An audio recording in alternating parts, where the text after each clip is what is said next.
कहिए हर हर नर्मदे, नर्मदा मैया की जय। सबसे पहले तो अपनी बहनों का और अपने भाइयों का स्वागत करना चाहती हूँ, जो इतने समय से इतनी कड़ी धूप में मेरा इंतजार कर रहे हैं। आप सबको बहुत बहुत धन्यवाद और इस सभा में आपका स्वागत। श्री जेपी अग्रवाल जी, श्री कमलनाथ जी, श्री दिग्विजय सिंह जी, श्री गोविंद सिंह जी, श्री विवेक तनखा जी, श्री राजमणि पटेल जी, श्री सुरेश पचौरी जी, श्री कांतिलाल भूरिया जी, श्री अरुण यादव जी, श्री अजय सिंह जी, श्री सत्यनारायण पटेल जी, नीलांशु चतुर्वेदी जी, संजय कपूर जी, जीतू पटवारी जी, जयवर्धन सिंह जी, यूथ कांग्रेस, महिला कांग्रेस, NSUI और सारे कांग्रेस के कार्यकर्ता और जितने भी उपस्थित नेतागण हैं जो मंच पे बैठे हैं, जिनका नाम मैं नहीं ले पाई, उन सबका इस सभा में बहुत बहुत स्वागत। यहाँ आज महाकौशल की पावन और क्रांतिकारी धरती पर खड़े होकर मुझे बहुत गर्व हो रहा है। इस धरती ने क्रांति दूत शंकर शाह जी और रघुनाथ शाह जी जैसे महापुरुष इस देश को दिए। आदि विद्रोही टांट्या भील जी जैसे क्रांतिकारी पैदा किया। इस धरती ने पंडित द्वारका प्रसाद मिश्र जी, सेठ गोविंद दास जी जैसे महापुरुष हमें दिए। इस धरती को, जैसे आपने कहा, संस्कार धानी कहा जाता है। यहाँ ऐसी महिलाएं पैदा हुई जो सत्य के लिए लड़ी, क्रांतिकारी थीं और जिन्होंने इस धरती को और भी गर्वित किया। रानी दुर्गावती जी, रानी अहिल्याबाई, अवंतीबाई लोधी जी, ये उन्हीं की धरती है। आज मेरी बहनें इतनी बड़ी तादाद में यहाँ आई हैं, तो हम सब उनका आशीर्वाद मांगते हैं। और इस धरती ने देश भर में आदिवासी संस्कृति का झंडा बुलंद किया। इसीलिए आज यहाँ खड़े होकर हम आराध्य बड़ा देव जी को प्रणाम करते हैं और उनका भी आशीर्वाद मांगते हैं। देखिए, मध्य प्रदेश सिर्फ भारत का केंद्र नहीं है, भारत का दिल है, भारत की जान है। ये जो संस्कार धानी धरती है आपकी कहलाती जाती है।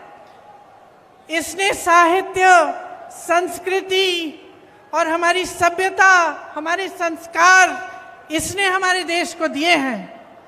इन्हीं संस्कारों के आधार पर हमारा संविधान बना और ये जो आधुनिक भारत है, इन्हीं संस्कारों के आधार पर आगे बढ़ा। आज जब मैं नर्मदा पूजन करने गई तो मैं सोच रही थी कि यहाँ इस नर्मदा मैया से, इस धरती से सदियों से, शायद हजारों सालों से करोड़ों लोगों की आस्था जुड़ी हुई है। और क्या है ये आस्था जो हम सबको यहाँ लाती है? हम सब नर्मदा पूजन करते हैं, हमारे दिलों में वही भावना होती है जो भावना सदियों पहले उन लोगों में होती, उनके दिलों में होती होगी जो यहीं पर आके नर्मदा पूजन करते थे। मैं सोच रही थी कि ये जो आस्था होती है धर्म में, इस तरह की आस्था राजनीति में भी होनी चाहिए। इस तरह की आस्था नेताओं के दिलों में, पब्लिक के प्रति, जनता के प्रति देश प्रदेश के प्रति होनी चाहिए। और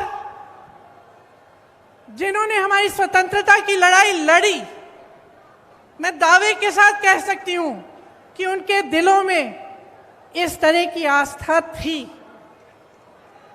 सब कुछ न्यौछावर करके कभी कभी कुछ लोगों ने अपना जीवन दान दिया, कुछ लोगों ने अपने जितने भी घर थे, सब जितना भी उनके का धन था, सब कुछ दान दिया और हमारी स्वतंत्रता की लड़ाई में लड़े। तो वो तो इसलिए कर पाए क्योंकि उनके दिलों में एक आस्था थी भारत के लिए, भारत की जनता के लिए, हमारी स्वतंत्रता के लिए, हमें आगे बढ़ाने के लिए। तो आज की राजनीति में वो आस्था क्यों नहीं है? ये कर्मकांड क्यों बन गया है कि चुनाव के समय आकर घोषणाएं हो जाती हैं, तमाम आपको वादे किए जाते हैं, लेकिन उन वादों में जो वादा करता है उसकी खुद की आस्था नहीं है, उसकी खुद का विश्वास नहीं होता, करके चले जाता है। चुनाव हो जाता है, चुनाव जीत भी जाते हैं बड़े बड़े वादे करके, घोषणाएं करके, लेकिन उसके बाद उनको पूरा करने की कोई कोशिश नहीं होती। तो आज यहाँ खड़े होकर, इस संस्कार धानी धरती पर खड़े होकर मैं आपको याद दिलाना चाहती हूँ एक पुरानी राजनीति की, जिसमें हमारे नेता जो कहते थे वो करके दिखाते थे, जिसमें हमारे नेता सब कुछ न्यौछावर करके आपके लिए दिन रात एक करते थे। आपकी सेवा सर्वोपरि होती थी उनके दिल में, उनके दिमाग में। और मैं कहना चाहती हूं कि जो आपके साथ पिछले 18 सालों से हो रहा है वो गलत हो रहा है, क्योंकि आपका इस्तेमाल हो रहा है, शोषण हो रहा है। आपके सामने आकर तरह तरह के वादे, तरह तरह की घोषणाएं होती हैं और उनको पूरा नहीं किया जाता। धन बल को लेकर, धनादेश के बल पर जनादेश को कुचला जाता है। आपको याद है, यहां पिछले चुनाव में हमारी सरकार बनी थी, आपने बनाई थी, लेकिन जोड़ तोड़ करके, पैसे लगाकर, हर तरह की चीजों को करके भाजपा के नेताओं ने हमारी सरकार तोड़ी और अपनी सरकार बना दी। चलिए, भाजपा की सरकार बन गई, कुछ अच्छा करके दिखाते तो कम से कम कुछ फायदा होता आपका। लेकिन मुझे खुद ताज्जुब हुआ, आज मैं अपने नोट पढ़ रही थी यहाँ आने के लिए, भाषण देने के लिए, तो मैं पढ़ रही थी कि कितनी बेरोजगारी है, कि शिक्षा के कोई संस्थान नहीं खोले, महंगाई कितनी बढ़ गई है। और मुझे ताज्जुब हुआ ये पढ़ के कि 3 सालों में इन्होंने मात्र 21 सरकारी नौकरी दी हैं।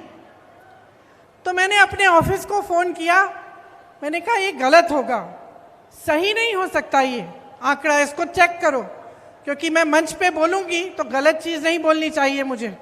मैंने 3 बार ये आंकड़ा चेक कराया और 3 बार ये जवाब आया कि ये सही आंकड़ा है, कि 3 सालों में मात्र 21 नौकरियां दिलवाई हैं। ये किसकी सरकार है और कैसे चल रही है?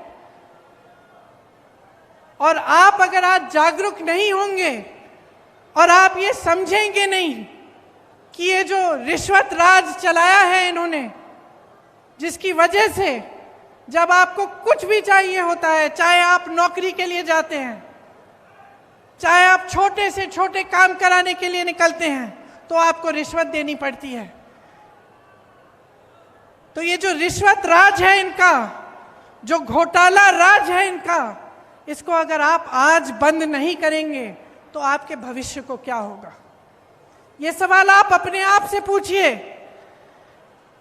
घोटाले पे घोटाला हो रहा है यहाँ मध्य प्रदेश में, राशन का घोटाला, स्कॉलरशिप का घोटाला, व्यापम घोटाला, शिक्षक पात्रा भर्ती घोटाला, पुलिस भर्ती का घोटाला, खनन घोटाला, कोरोना घोटाला, बिजली विभाग का घोटाला, ई टेंडर का घोटाला, टीवी सेट वितरण का घोटाला, कितने सारे घोटाले हैं।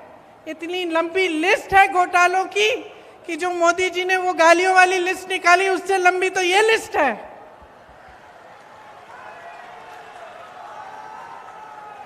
इन्होंने नर्मदा मैया को नहीं छोड़ा, खनन करा रहे हैं वहां, महाकाल के कॉरिडोर को नहीं छोड़ा। एक पुजारी जी है महाकाल के, मेरा उनसे संपर्क है, उन्होंने मुझे वीडियो भेजा कि तेज हवा चल रही है और जितनी इमारतें इन्होंने बनाई हैं सारी गिर रही हैं, क्योंकि उसमें भी घोटाला किया, उसमें भी किसी ने पैसे खाए हैं। तो कहाँ रुकेंगे ये लोग? और जो आपकी संस्कृति है, जो यहाँ के संस्कार हैं, उनका आप याद कब दिलाएंगे नेताओं को? ये मैं आपसे पूछना चाहती हूँ। 220 महीनों के शासन में 225 घोटाले किए हैं इन्होंने। तकरीबन हर महीने एक नया घोटाला कर रहे हैं। इससे आपके जीवन पर क्या असर पड़ता है, कभी आपने सोचा है? हम सब कहते हैं, टीवी पे देख लेते हैं कि चलो घोटाला हो रहा है, कोई पैसे कमा रहा है, कहीं पे कोई नेता अपना बड़ा बड़ा महल बना रहा है, तो हम ये भी सोच सकते हैं भाई हमारा क्या, वो कमा रहा है, ठीक है कमा रहा है। लेकिन इसका बहुत बड़ा असर आप पे पड़ता है। जो भ्रष्टाचार होता है, इसका सबसे बड़ा असर पब्लिक पर ही पड़ता है, क्योंकि जहाँ पे सरकार का ध्यान होना चाहिए, मंत्रियों का ध्यान होना चाहिए, वहाँ से ध्यान हटता है। सिर्फ जब लूट और सत्ता में ध्यान रहता है तो पब्लिक का ध्यान नहीं रहता। जहाँ विकास के कार्य करने पड़ते हैं, पैसे उनमें डलने चाहिए, पूंजी उसमें डलनी चाहिए, वो नहीं डलती। जब अपने लिए पैसे लूटने में पड़ जाते हैं नेता, तो पब्लिक पीछे छूट जाती है, आपकी ज़रूरतें पीछे छूट जाती हैं, और जो कार्य होने चाहिए आपके लिए वो नहीं होते। 18 सालों से ये सत्ता में है, तो आप सोचिए, जब इतने सालों से कोई सत्ता में रहता है तो एक आलस सा हो जाता है। वो सोचता है कि वो कभी सत्ता छोड़ने वाला नहीं है, कि वो निकलेगा नहीं सत्ता से, और ये इनके व्यवहार में स्पष्ट दिखने लगा है। जैसे कुछ दिनों पहले यहाँ आकर उन्होंने एक महिलाओं के लिए एक अनाउंसमेंट की, तो इसलिए की क्योंकि 6 महीने में चुनाव आ रहा है। भाई तुम्हारी 5 साल से सरकार थी, 3 साल से तुम चले आ रहे हो, सरकार चला रहे हो, तो तुमने ये घोषणा पहले क्यों नहीं की? इस समय करने की क्या जरूरत है? तो ये इनका व्यवहार दिखा रहा है हमें कि ये सब कर्मकांड है। इनके दिलों में आपके लिए कोई आस्था नहीं है, कोई विश्वास नहीं है अपनी ही बातों पर। यहाँ आकर घोषणाएं करते हैं, उन्हें पूरा नहीं करते। बड़ी बड़ी बातें होती हैं, डबल इंजन, ट्रिपल इंजन की बातें होती हैं। बहुत देख लिया हमने डबल इंजन और ट्रिपल इंजन की सरकारें।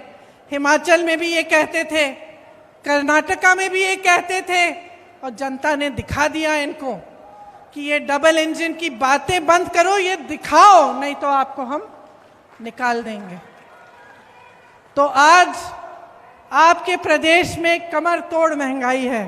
मैं जानती हूँ, मेरी बहनें यहाँ बैठी हैं, कितना संघर्ष करती हैं आप। मैं जानती हूँ कि सुबह से शाम तक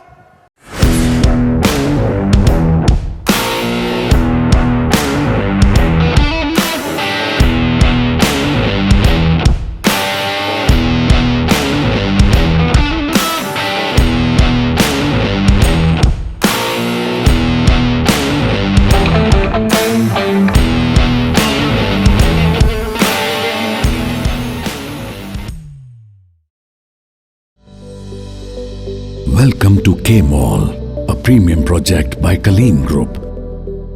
K-Mall is in the heart of Kolkata's electronic, garment and lifestyle hub, Khidirpur. K Mall, which is designed as a world-class mall, is the outcome of endless effort of our experts, combined with modern superb techniques and new age design. Book now